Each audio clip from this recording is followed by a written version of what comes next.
Some Dickinson County residents are upset and angry about the condition of more than 24 horses in the northern part of the county. Now, the horses have been rescued by concerned citizens.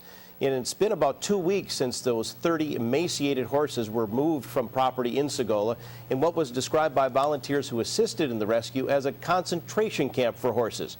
TV6's Iron Mountain Kingsford Bureau reporter Beth Cefalu has the story. After 2 weeks, the 30 rescued horses are already making strides. Danette Johnson, who found the animals, is relieved. On June 24th, she was driving on M95 when she saw a few horses on the side of the road and called the authorities. When the deputy came, he helped lure the horses off into the field.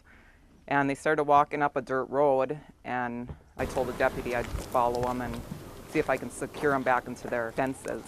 That's when she discovered at least 20 more horses that she described as skin and bones. No food, no water.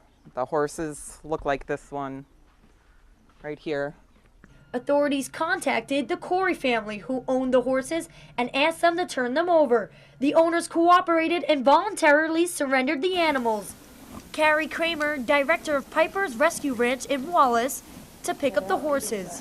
It was very shocking to see when you went there because it was completely dirt pastures, a lot of stump, no proper shelter, definitely no food. A lot of them were emaciated. I would say on the body scale, most of them were a 1 to 3, and 10 being the best. Authorities say the owners told them they fed the horses every day, but that it was a low-quality feed. When I mentioned this to Carrie, she disagreed. The ones that looked a little bit on the healthier side, it was obvious they were the group that was loose. The ones that were in the pastures, they hadn't had food in quite a while.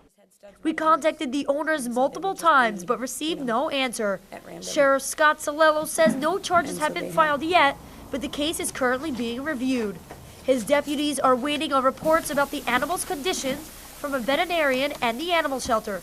Once received, it will be submitted to the prosecutor.